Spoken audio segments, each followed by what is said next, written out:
नमस्कार दोस्तों, इस वीडियो में हम देखेंगे कि सरकार के द्वारा कौन कौन सी इंपॉर्टेंट चीज़ें लॉकडाउन 5 में यहाँ पर लागू की जा रही हैं।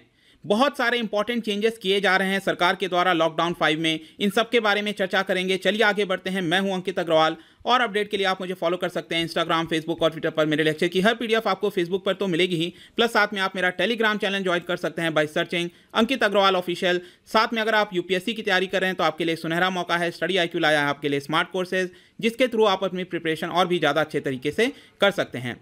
तो फर्स्ट थिंग, यहां पर ये ऑर्डर किसके द्वारा इशू किया गया? ये किया गया है आपका मिनिस्ट्री ऑफ होम अफेयर्स के द्वारा। आपको याद होगा 17 मई को यहां पर सरकार ने अनाउंस किया था लॉकडाउन 4 के बारे में, और जो लॉकडाउन 4 था ये आपका वैलिड था up to 31 May 2020। That is कल यहां पर ये लॉकडाउन 4 खत्म होने वाला था। इसको देखते हुए सरकार ने एक बहुत इंपॉर्टेंट निर्णय लिया है कि अब सभी जगह पर कंटेनमेंट जोन को छोड़कर, कंटेनमेंट जोन वो जोन हो गया जहां पर बहुत सारे कोरोना वायरस के केसेस पाए गए हैं, तो उसको सील किया जाएगा। वहां पर कोई भी इकोनॉमिक एक्टिविटी अलाउ नहीं की जाएगी।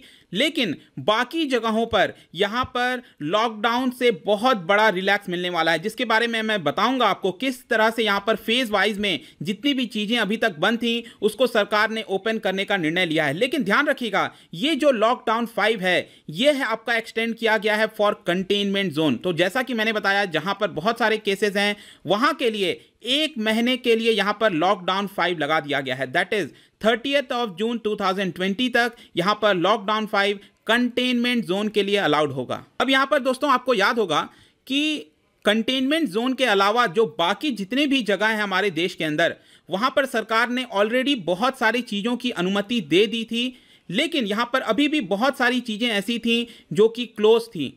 तो यहां पर सरकार ने उसको ओपन करने के लिए फेज वाइज यहां पर निर्णय लिया है कि हम कई तरह के फेज वाइज यहां पर निर्णय लेंगे। जैसे कि पहले फेज में सरकार ने कहा है कि 8 जून से यहां पर लगभग 1 वीक के बाद जो रिलीजियस प्लेसेस हैं, जो होटल्स हो गए, रेस्टोरेंट्स हो गए, हॉस्पिटैलिटी सर्विसेज हो गई, शॉपिंग मॉल्स हो गए, ये सारी चीज़ें 8 जून से अब ओपन की जाएंगी। और यहाँ पर इसकी जो गाइडलाइंस है वो इशू की जाएगी again health and family welfare के द्वारा। मतलब कि हेल्थ एंड फैमिली वेलफेयर जो मिनिस्ट्री है वो बताएगी कि किस तरह से यहाँ पर जो मॉल्स हैं किस तरह से ऑपरेट किए जाएंगे, एसी का टेम्परेचर कितना होगा, सोशल डिस्टेंसिंग कैसे मेंटेन करनी होगी। सारी जो गाइडलाइंस हैं वो ministry of health and family welfare के द्वारा बताई जाएंगी। सेकेंड फेज में यहाँ पर सरकार ने कहा है कि जो स्कूल्स हो गए, कॉलेजेस हो गए, यहाँ पर ट्रेनिंग कोचिंग इंस्टीट्यूशंस हो गए, आपको पता है कि ये काफ़ी समय से बंद हैं। तो यहाँ पर सरकार ये कह रही है अब कि 1 जुलाई से, मतलब जून खत्म होने के बाद 1 जुलाई से यहाँ पर इनको ओपन किया जाएगा।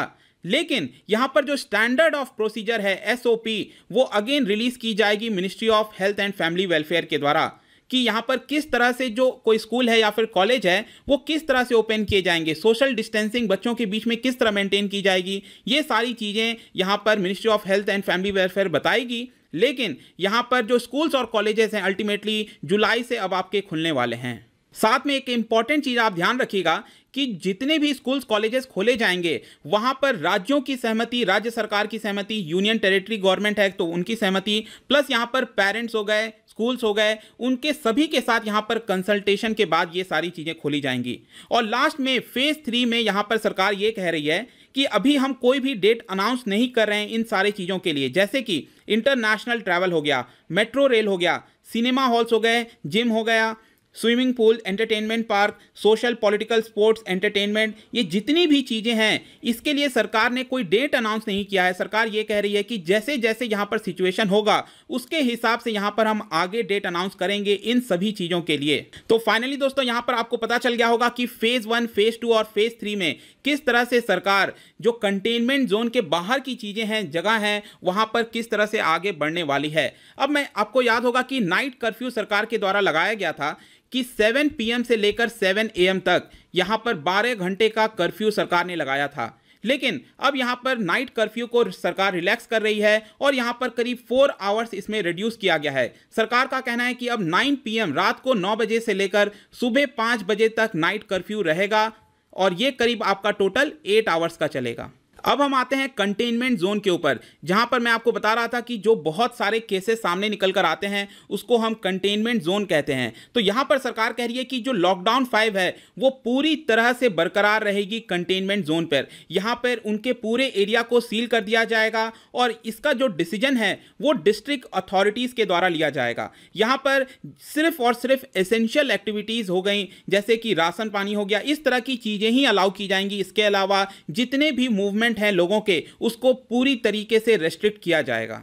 साथ में इस ऑर्डर में एक और इंपॉर्टेंट चीज ये बोला गया है कि जो राज्य सरकारें हैं वो यहां पर बफर जोन भी क्रिएट कर सकती हैं। जैसे कि सपोज एग्जांपल के तौर पर मैं कहता हूं कि ये आपका कंटेनमेंट जोन है जहां पर बहुत सारे केसेस हैं, सरकार ने इस पूरे एरिया को सील कर दिया है। लेकिन कई बार होता है कि अगर इस पूरे कंटेनमेंट जोन के आसपास के जो एरियाज होते हैं उनको भी खतरा होता है, तो यहां पर राज्य सरकार अपने हिसाब से डिसीजन ले सकती है कि क्या यहां पर एक बफर जोन क्रिएट करना है, मतलब कि एक पर्टिकुलर एरिया को हम बफर जोन क्रिएट कर सकते हैं और वहां पर भी स्ट्रिक्ट एक्शन लिया जा सकता है लॉकडाउन टाइप का। तो यहां पर यह डिपेंड करता है स्टेट गवर्नमेंट के ऊपर। नेक्स्ट अब हम आते हैं कि क्या आप अपने राज्य के अंदर एक शहर से दूसरे शहर जा सकते हैं, क्या आप एक राज्य से दूसरे राज्य जा सकते हैं। जैसे कि आपने रिसेंटली देखा होगा कि कई लोगों के द्वारा यहां पर पासेस बनवाए जा रहे थे एक जगह से दूसरे जगह ट्रैवल करने के लिए, लेकिन यहां पर इस ऑर्डर में सरकार ने इन सभी चीजों को यहां पर unrestricted movement of persons and goods declare कर दिया है। मतलब कि यहां पर इंटर स्टेट हो या फिर इंट्रा स्टेट हो, मतलब कि जो लोग हैं और जो गुड्स हैं, गुड्स एंड सर्विसेज यहां पर स्टेट के अंदर और एक राज्य से दूसरे राज्य के अंदर यहां पर आराम से ट्रैवल कर सकते हैं। किसी भी पास या परमिशन की जरूरत अब नहीं पड़ेगी। लेकिन यहां पर स्टेट डिसाइड कर सकते हैं, जैसे कि महाराष्ट्र हो गया, अगर वहां पर बहुत सारे केसेस हैं तो महाराष्ट्र सरकार डिसाइड कर सकती है कि क्या मुंबई के अंदर मूवमेंट अलाउड होगा कि नहीं। तो इस तरह के जो डिसीजंस हैं अगेन राज्यों पर छोड़ दिया गया है इस तरह के डिसीजंस, लेकिन अब यहां पर सेंट्रल गवर्नमेंट के ऑर्डर के अकॉर्डिंग कोई भी रेस्ट्रिक्शंस नहीं की जाएगी। और ध्यान रखिएगा ये जो रेस्ट्रिक्शंस है ये पर्सन के साथ साथ गुड्स के ऊपर भी अलाउड होता है, जितनी भी चीजें आराम से ट्रैवल कर सकती हैं। एक इंपॉर्टेंट चीज इसमें यह भी बोला गया कि अगर हमारे नेबरिंग कंट्रीज के कोई भी गुड्स ट्रांसफर किए जा रहे हैं और किसी भी राज्य से अगर वो पास हो रहा है ट्रक, तो यहां पर कोई भी राज्य सरकार उसको नहीं रोक सकता। तो ये भी चीज यहां पर ऑर्डर में बताई गई। नेक्स्ट यहां पर जो वल्नरेबल पर्सन्स हैं, जैसे कि आपको पता है कोरोना वायरस का सबसे ज्यादा जो खतरा है वो ओल्ड एज पीपल के ऊपर है। तो यहां पर सरकार ने उनके रेस्ट्रिक्शंस पर रिस्ट्रिक्ट नहीं किया उनके मूवमेंट पर, लेकिन यहां पर ऑर्डर के अकॉर्डिंग ये बोला गया है कि जितने भी लोग हैं अबव 65 ईयर्स ऑफ एज, यहां पर प्रेग्नेंट वुमेन हो गई, चिल्ड्रेन हो गए बिलो 10 ईयर्स ऑफ एज, उनको एडवाइस किया गया है कि वो अपने घरों में ही रहें और बहुत ज़्यादा इमरजेंसी हो तभी वो अपने घर से बाहर निकले। प्लस साथ में यहां पर आपको पता है सरकार ने लॉन्च किया था आरोग्य सेतु ऐप। यहां पर सरकार का कहना है कि जो भी कंपनी यहां पर अपने काम को स्टार्ट कर रही हैं उनको पूरी तरीके से ट्राई करना चाहिए कि जितने भी एम्प्लॉयज काम कर रहे हैं उनके ऑफिसेज में सभी के मोबाइल में यहां पर आरोग्य सेतु ऐप इंस्टॉल होगा। और प्लस साथ में डिस्ट्रिक्ट अथॉरिटीज में भी ये डिसाइड कर सकती है कि किन किन लोगों के मोबाइल में यहां पर आरोग्य सेतु एप्लीकेशन होना चाहिए। नेक्स्ट यहां पर इस ऑर्डर में यह बोला गया कि जितने भी राज्य हैं, जितने भी यूनियन टेरिटरी के गवर्नमेंट्स हैं, वो किसी भी तरीके से इस गाइडलाइन को डाइल्यूट नहीं कर सकते। उसको रेस्ट्रिक्शंस तो बढ़ा सकते हैं लेकिन यहां पर उसको कमजोर नहीं किया जा सकता। जैसे कि कंटेनमेंट जोन पर यहां पर कोई भी ढिलाई नहीं दी जा सकती। प्लस यहां पर डिस्ट्रिक्ट मजिस्ट्रेट्स को भी ऑर्डर दिया गया है कि जितने भी यहां पर अनाउंसमेंट की गई हैं एनफोर्समेंट के लिए वो सारी चीजें अच्छे से होनी चाहिए। और अगर किसी भी पर्सन के द्वारा यहां पर कोई भी वायलेशन किया जाता है तो अगेन जो डिजास्टर मैनेजमेंट एक्ट 2005 के अंदर सेक्शन 51 से 60 के अंदर यहां पर प्रोविजन है उसके ऊपर कोई भी पेनल्टी लगाने के लिए। और लास्ट में जाने से पहले यहां पर मैं आपके लिए एक और चीज लगा दिया हूं, यहां पर बताया गया है कि कौन कौन सी चीजें करनी चाहिए पब्लिक को बाहर निकलने के समय। जैसे कि आपको पता है कि अगर आप बाहर जा रहे हो तो यहां पर आपके फेस पर मास्क होना चाहिए, इट इज कंपल्सरी, कवर होना चाहिए बेसिकली आपका फेस। तो यहां पर पब्लिक प्लेस हो गया, वर्क प्लेसेस हो गए, ट्रांसपोर्टेशन हो गया, पब्लिक ट्रांसपोर्ट, हर समय आपको अपने चेहरे पर मास्क लगाकर रखना है।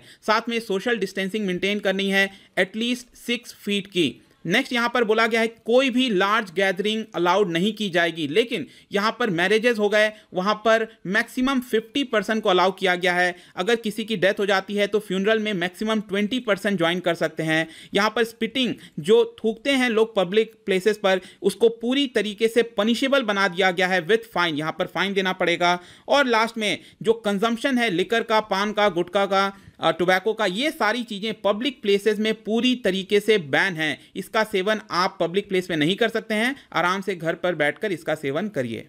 तो फाइनली दोस्तों, यहाँ पर जितनी भी इंपॉर्टेंट चीज़ें थी लॉकडाउन 5 के अंदर, और जैसा कि आप इस पूरे वीडियो के अंदर देखे होंगे कि सरकार ने काफ़ी हद तक चीज़ों को रिलैक्स कर दिया है, और फाइनली यहाँ पर जो कॉलेजेस हैं, स्कूल्स हैं, उसके लिए स्पेशली बोला गया है कि जुलाई से वो ओपन किए जा सकते हैं with consultation with the state government, यहाँ पर जो पेरेंट्स हैं, स्कूल्स हैं, उनके साथ मिलकर। तो आई होप कि इस पूरे वीडियो में आपको लॉकडाउन 5 के बारे में जानने को मिला होगा। मैं आपको बता दूं कि यहाँ पर मेरे इकोनॉमी के 1000 MCQ के कोर्स लॉन्च हो चुके हैं, प्लस साथ में डेली यूपीएससी MCQ कोर्स भी लॉन्च हो चुका है।